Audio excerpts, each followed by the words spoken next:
Hey guys, Paul from Ashen. It is new comic book day for the week of January 11th, and we're going to get started right now. January 12th, actually. Sorry. Close enough. This week. This episode brought to you by Paul and Tim Do a Thing. We do a thing. We actually have a Patreon now, and we have new merch coming out very, very soon. Hey guys, it's Tim from Capes and Scowls, the comic book store, Team Ashen, and Paul and Tim Do a Thing, which means I'm pretty busy. Let's talk about some trades and stuff. Starting with this children's book, young reader book, Batman, Swamped by Croc. It has stickers, which is awesome. Who doesn't love stickers, Paul?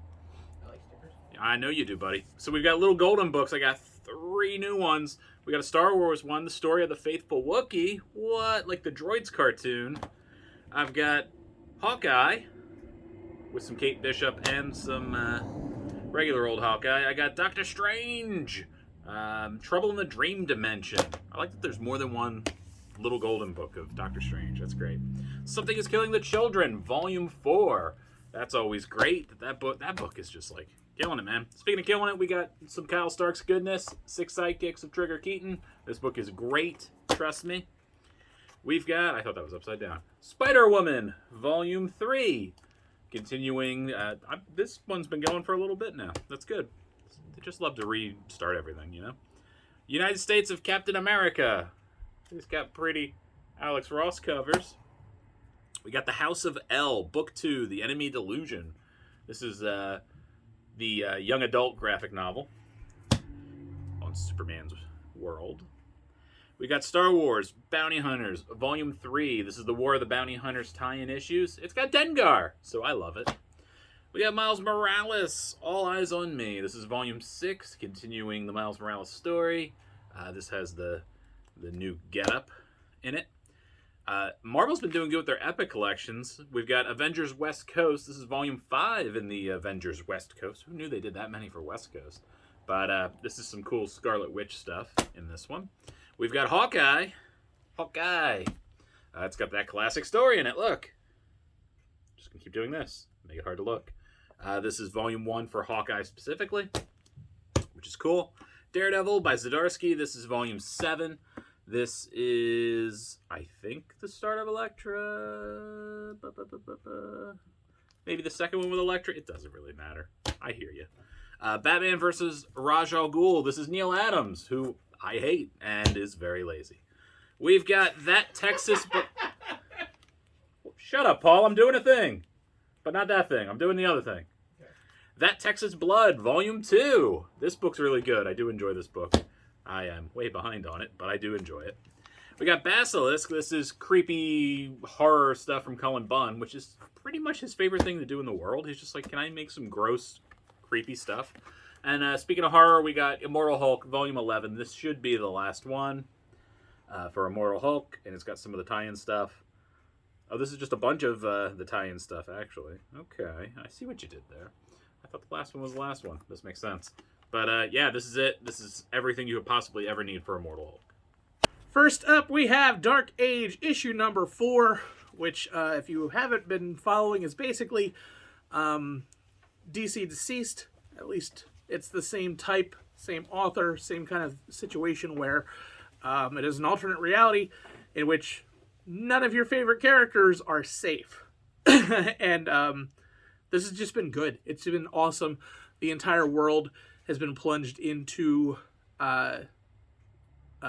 darkness. There's giant EMP pulse has destroyed all forms of electricity, and this takes place years later, once the world has kind of gotten used to living without electricity.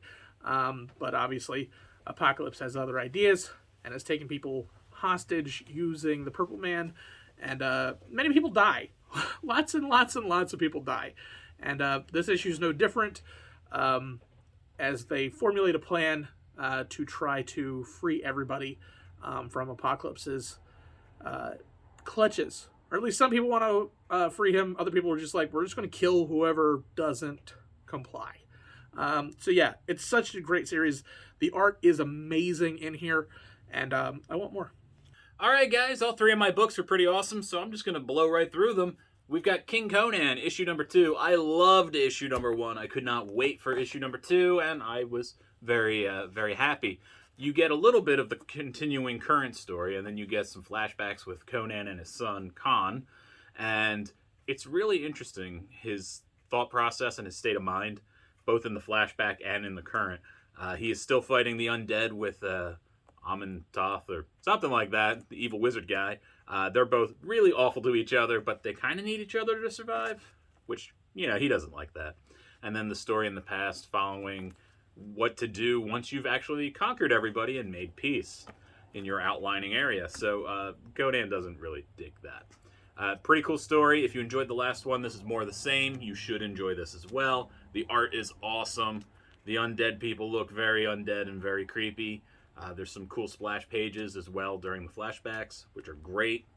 I can't say enough good things. King Conan's great. Next up, we have Buffy, the Last Vampire Slayer, issue number 2.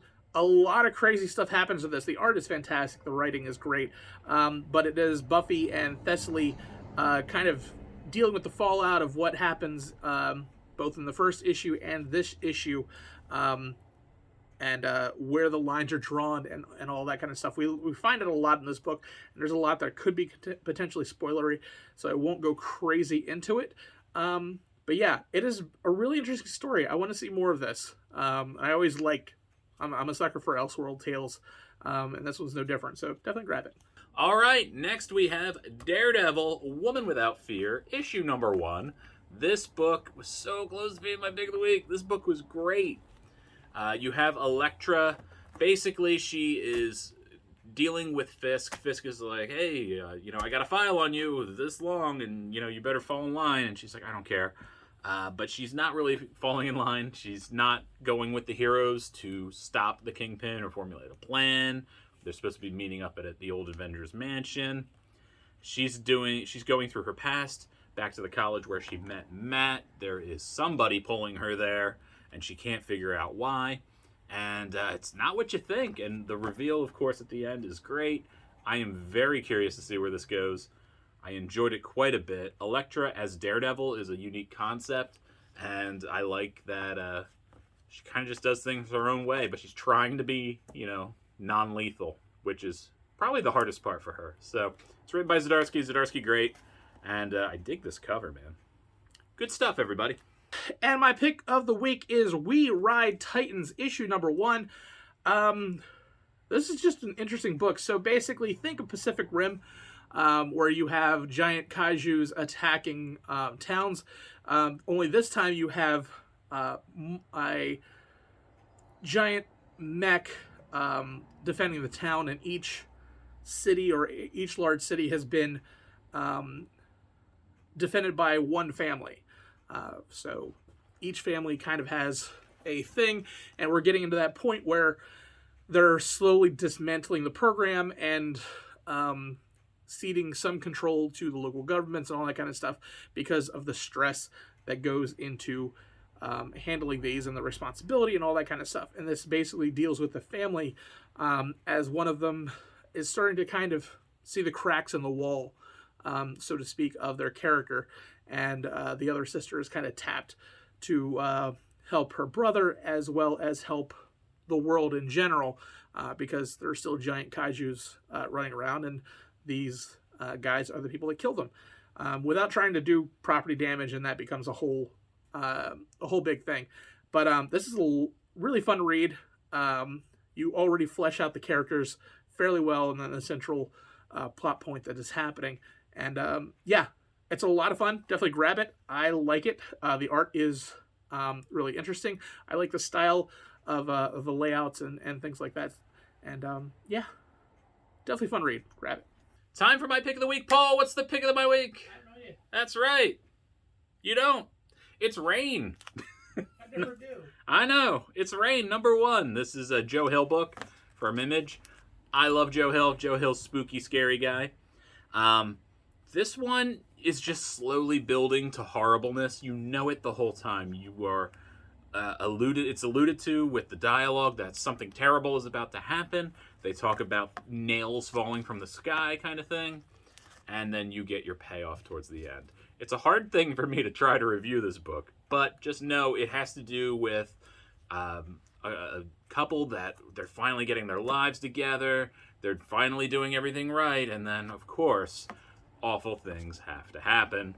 And this is really, really way up there on the terrible things that could happen to you. And just the dialogue is so strong. It's a lot of inner monologue.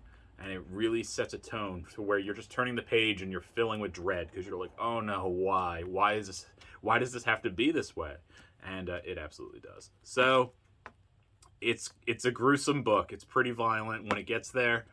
You've been warned, but I'm curious to see where it goes because the setup for something bad gonna happen is all in this issue. Where are we gonna go from there? What kind of story are we going to tell? It's very intriguing. So if you like weird, scary, creepy, horror, kind of gruesome stuff, I mean, this one's got you covered. So check it out.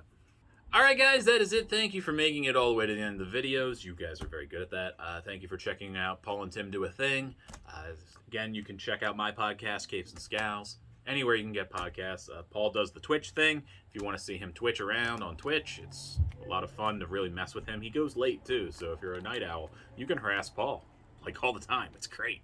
I highly recommend it. And that's about it. That's all we got going on. So just have a good week. We'll see you next Wednesday. I'm like, when the hell does this stupid thing go up? I'm tired. What? Shut up, Paul. Quiet. Doing the thing. No, it's fine.